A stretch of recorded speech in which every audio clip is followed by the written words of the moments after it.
அவர் அதை அப்படியே பாட்டியிடம் சொல்ல அனுராதாவிற்கு அந்த புது சிஇஓ மீது கோபமாக வந்தது. இப்போது அவரின் முன்னால் ஒரே ஒரு ஆப்ஷன் தான் பாக்கி இருந்தது.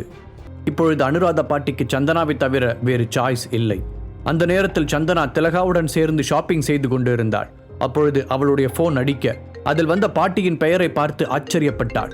என்னாச்சு சந்தனா, ஏன் போன் அட்டன் பண்ணாம பார்த்துக்கிட்டே இருக்க? திலகா கேட்கவும் சந்தனா டிஸ்பிளேவில் வந்த பாட்டியின் பெயரை காண்பித்தாள். 2 பேரும் ஒருவரை யோசனையுடன் பார்த்து கொள்ள ஸ்பீக்கர்ல போடு என்று திலகா கூறினார். போனை ஆன் செய்து ஸ்பீக்கரில் வைத்த சந்தனா, சொல்லுங்க பாட்டி என்றாள்.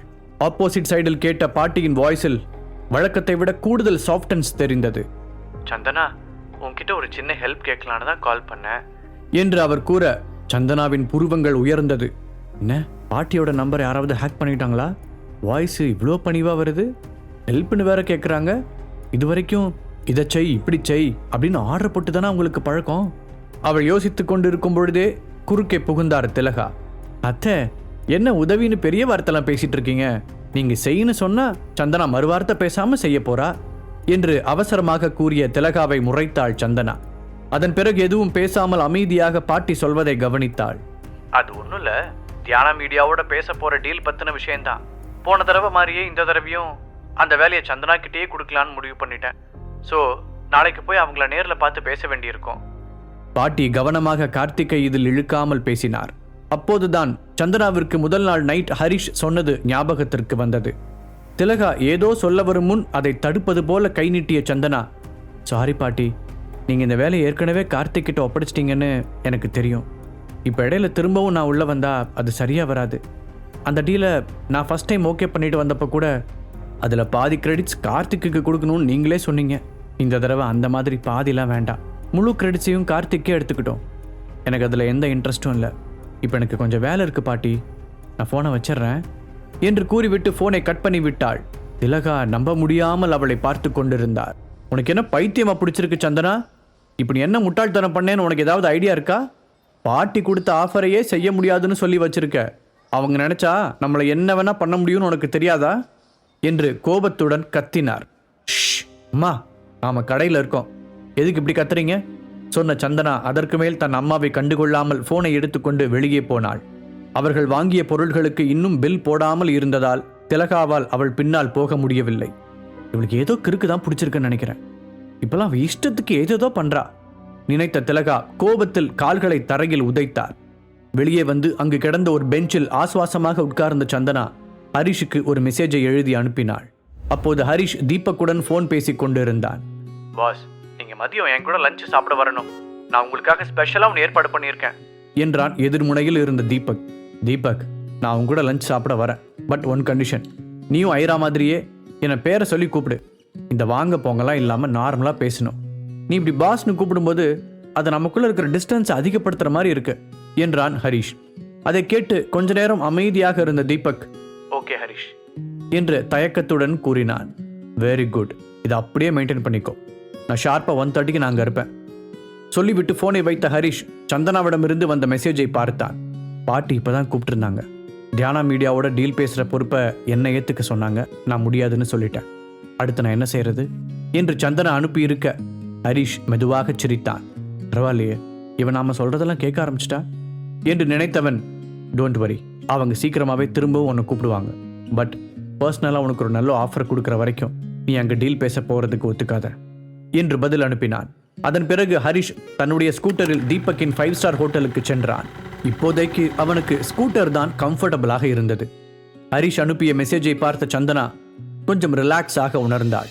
ஹோட்டலுக்கு வந்த ஹரிஷ் அங்கு ஏற்கனவே தீபக் அவனுக்காக வெயிட் பண்ணி கொண்டிருப்பதை பார்த்தான். Hi Harish, have a seat என்ற தீபக் ஹரிஷ் உட்கார்ந்ததும் தனக்கு பின்னால் இருந்த ஆளை பார்த்து தலையசைத்தான்.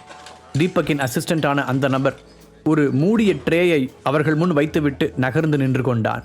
தீபக் அந்த மூடியை திறந்து உள்ளிருந்து ஒரு சிறிய வெல்வெட் பெட்டியை வெளியே எடுத்தான். அவனுடைய நடவடிக்கைகள் பார்ப்பதற்கு கொஞ்சம் மிஸ்டீரியஸாக இருந்தது.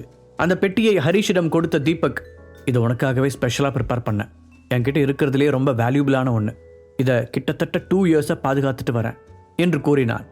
தீபக், நீ ஆல்ரெடி எனக்கு ஒரு வண்டர்ஃபுல் கிஃப்டை கொடுத்துருக்க, இதுக்கு மேலே நான் எதையும் வாங்குறதா இல்லை சிரித்துக்கொண்டே சொன்ன ஹரிஷ் அந்த பாக்ஸை தீபக்கின் பக்கமே தள்ளினான். அதற்கு தலையை அசைத்து மறுப்பு தெரிவித்த தீபக், இந்த பொருள் இப்போ எனக்கு யூஸ் இல்லை, நான் ரொம்ப ஆரோக்கியமாக இருக்கேன், பட் நீ தான் கொஞ்சம் வீக்காக தெரிஞ்ச, உனக்காக தான் நான் இதை ரெடி பண்ணவே சொன்னேன், அதுக்குள்ளே நீ காணாமல் போயிட்டதால கொடுக்க முடியல, இப்போ ஒரு வழியாக இதை உன்கிட்ட கொடுக்க முடிஞ்சதில் எனக்கு ரொம்ப சந்தோஷம் என்றான். பேசிக்கொண்டு இருக்கும்போதே தீபக்கின் ஃபோன் அடித்தது. அதை எடுத்து காதில் வைத்து எஸ் என்று கூறியவனின் ரியாக்ஷன் போக போக தீவிரமாகியது. பேசி முடித்ததும் ஹரிஷை பார்த்த தீபக், சாரி ஹரி, இந்த ஃபுட்டை நீ தனியாக தான் சாப்பிட வேண்டியிருக்கும், எனக்கு ரொம்ப எமர்ஜென்சியான வேலை வந்திருக்கு, அப்புறம் ப்ளீஸ் இந்த கிஃப்ட்டை நீ கண்டிப்பாக அக்செப்ட் பண்ணிக்கணும், இது ஒரு ஏர்லி பர்த்டே ப்ரெசென்ட்டாக நினச்சிக்கோ என்று பணிவாக கேட்டான். சரி என்று கூறி சிரித்த ஹரிஷ், எனக்கு புரியுது தீபக், நீ போய் உன்னோட வேலையை பாரு, இந்த கிஃப்ட்டுக்கும் ரொம்ப தேங்க்ஸ் என்றான்.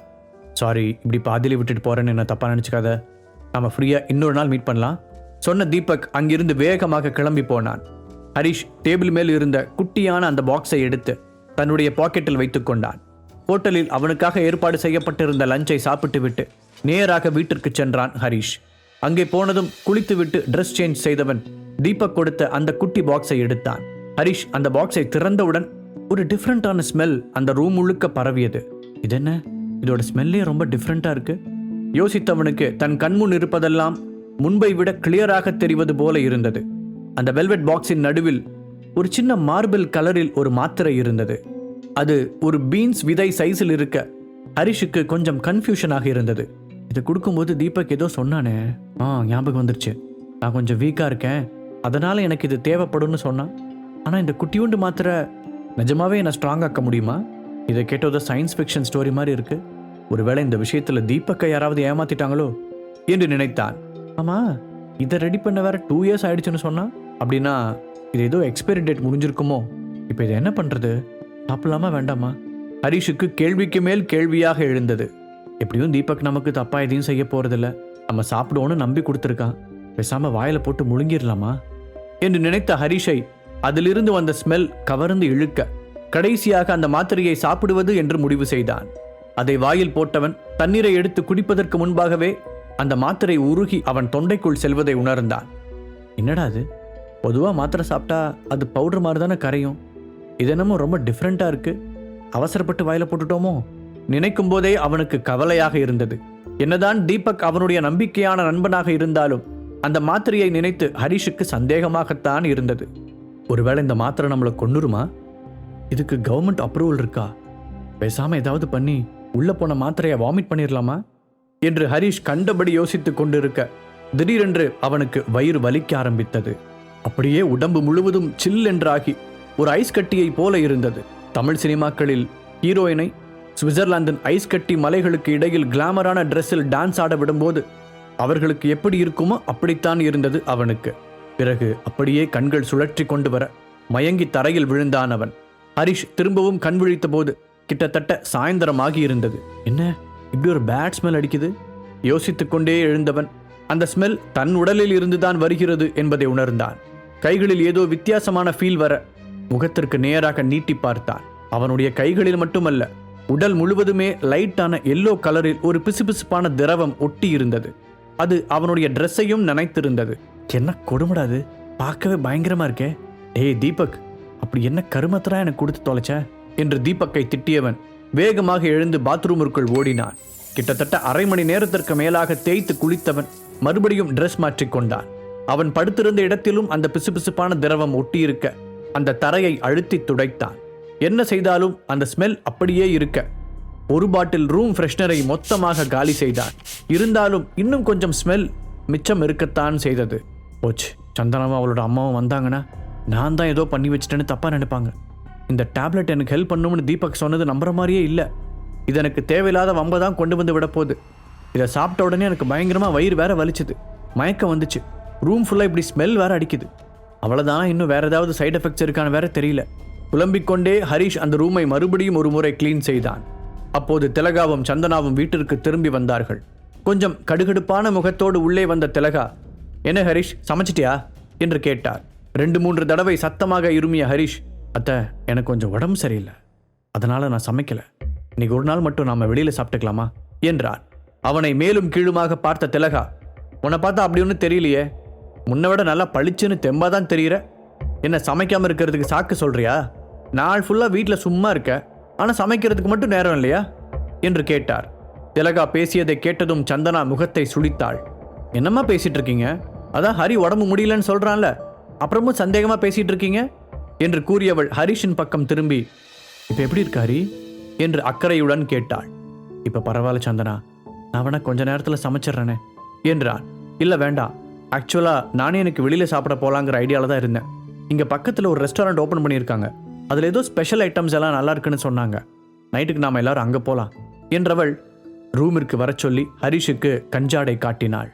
ஆல்ரெடி சந்தனா அவனுக்கு சப்போர்ட் செய்ததிலேயே சந்தோஷமாக இருந்த ஹரிஷ் அவள் கஞ்சாடை காட்டியவுடன் வேகமாக அவள் பின்னால் சென்றான். எதுக்கு கூப்பிட்றா? பாட்டிக்கிட்டே இருந்து திரும்பவும் ஏதாவது ஆஃபர் வந்திருக்குமோ, அதை பத்தி டவுட் கேட்கறதுக்கு தான் கூப்பிட்றான்னு நினைக்கிறேன் என்று யோசித்துக்கொண்டே உள்ளே வந்தவனை நிமிர்ந்து பார்த்தாள் சந்தனா. அவசரமாக அவன் பக்கத்தில் வந்தவள் ஹரிஷின் கழுத்து கன்னம் என கை வைத்து பார்த்தாள். சூடு குறைஞ்சிருச்சுன்னு நினைக்கிறேன். நிஜமாவே இப்ப பரவாயில்ல தானே? ஆனா ஹரி, அம்மா சொன்ன மாதிரி உன் முகம் முன்ன விட ரொம்ப பிரைட்டா தான் இருக்கு என்றாள்.